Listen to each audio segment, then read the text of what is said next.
Disappearances are terrifying. Having a loved one disappear is the worst thing of all. Not knowing whether they have lost their life, are injured, or just missing is a draining, frightening experience. So today, here at Unexplained Mysteries, we'll be taking a look at 2 disappearances and a mythological marvel.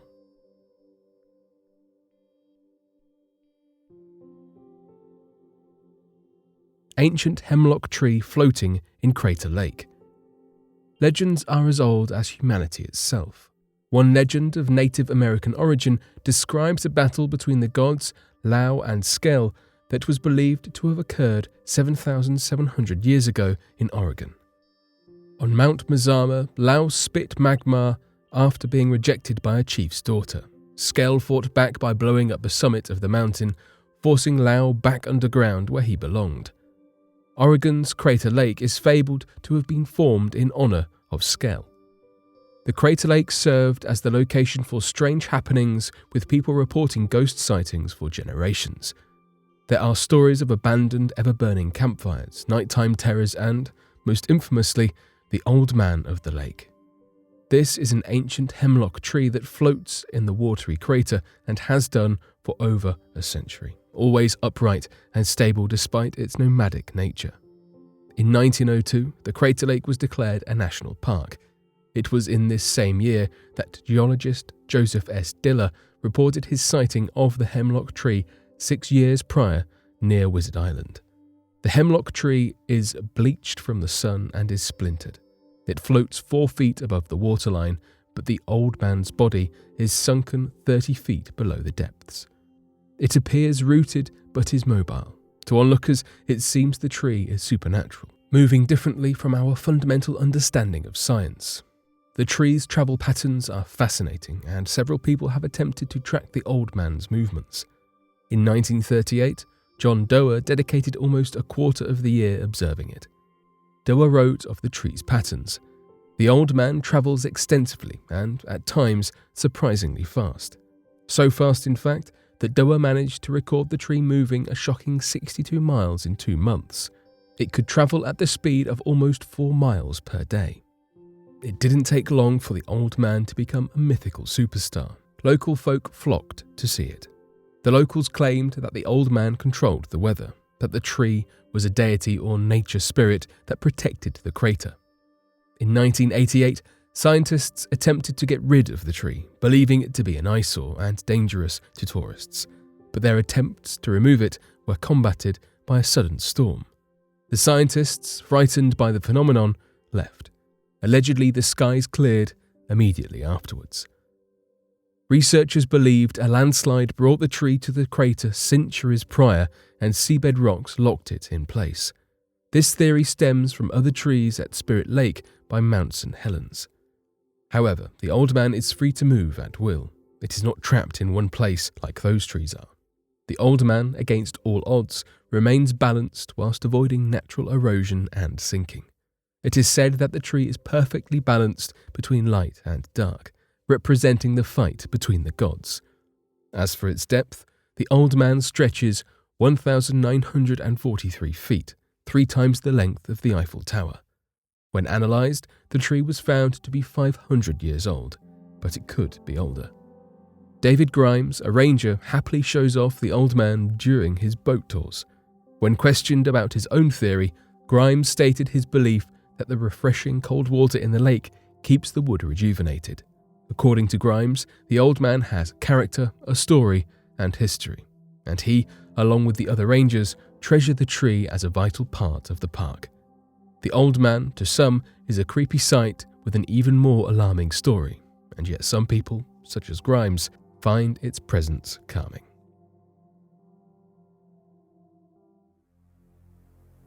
The chilling disappearance of Sammy Burke. Vacations are supposed to be abundant with family fun and timeless memories, but for a certain family, a would-be exciting trip turned into a living nightmare. Sammy Burke was an 8-year-old boy and the son of Kenneth Burke. When talking about his son, Kenneth described him as a passionate but stubborn young boy who was on the high-functioning side of the autistic spectrum, which resulted in Sammy being easily overwhelmed by brightness and sound. The boy stood at 4 feet and 11 inches in height and weighed an estimated 85 pounds. He had dark eyes and brown hair cut in a short hairstyle. The family was staying in a cabin near Diamond Lake when the tragedy occurred. He disappeared in October. The Burke family had prior camping experience, and Sammy grew up learning important survival tricks, but no amount of teaching could ensure a vulnerable child's survival in the vast wilderness of Oregon. Kenneth and Sammy went out to play a game of either tag or hide and seek at around 4 in the afternoon. The reason for this roadside game is unknown, and Kenneth's motives have since been suspected as impure. The father and child played until Sammy spotted a radiant shade of yellow peeking out from the ground, believing it to be gold. Due to the autumn period, it was already getting dark, and Kenneth wanted to go to their cabin, heading off to the cinder slope where they had been playing moments prior. As Kenneth Burke went to his car, he assumed his son would follow, but he did not. Instead, Sammy vehemently refused to leave or even step off the cinder slope and began running away from his father when he tried to chase after him. It is assumed that Sammy believed Kenneth was just playing with him. After the fact, Kenneth stated, "I never caught up with him, and at that point, he disappeared over the top somewhere, and I lost him." After Sammy's disappearance was reported, over 200 people helped with the area's search for the boy, travelling and combing a total area of 4,000 acres. An entire week passed by with trained dogs and even the use of helicopters, but it was to no avail. Never again would Sammy be seen by anyone. Kenneth's story has been criticised by police and speculators alike. It seems suspicious that a young autistic boy seemed to suddenly run from his father and disappear in plain sight by running straight into the wilderness without any other witnesses. However, no proof of foul play was ever discovered.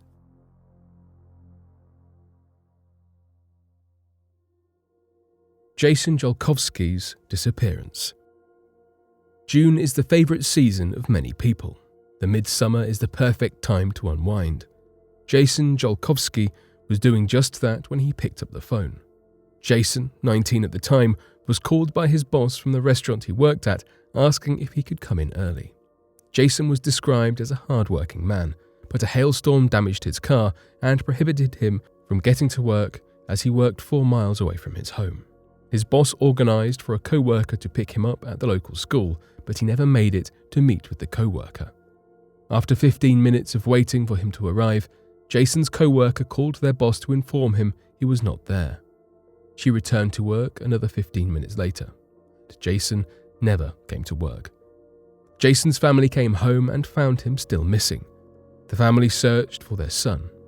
Jason was a religious teenager and not the running away from home type, an honour student at his old school. He did, however, have a mild disability when it came to slurring and speech. He was in financial trouble and required jobs to keep afloat.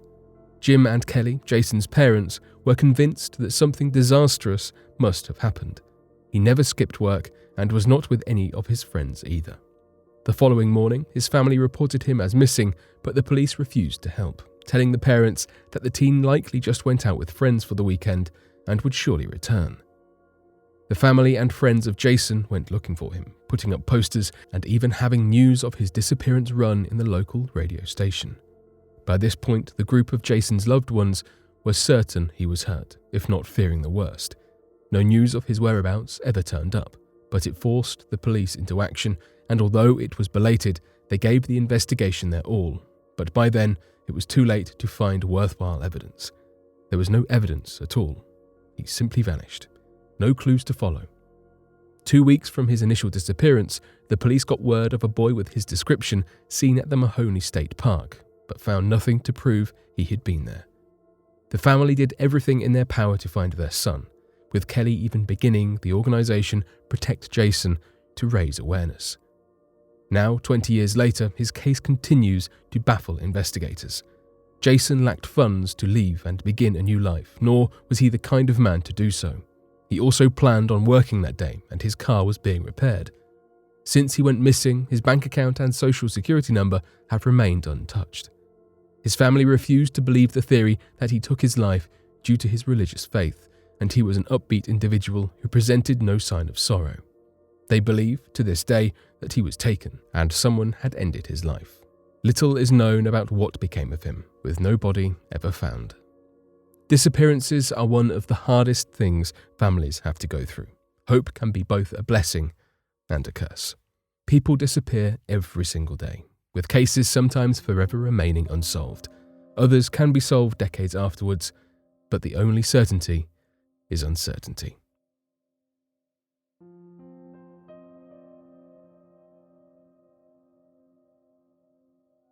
But what do you make of the phenomenon of the lake and the sad disappearances of these young lives? Be sure to let us know your thoughts in the comments section below and help us by growing this community while working to solve these unexplained mysteries. Thank you for watching, and don't forget to subscribe for more videos.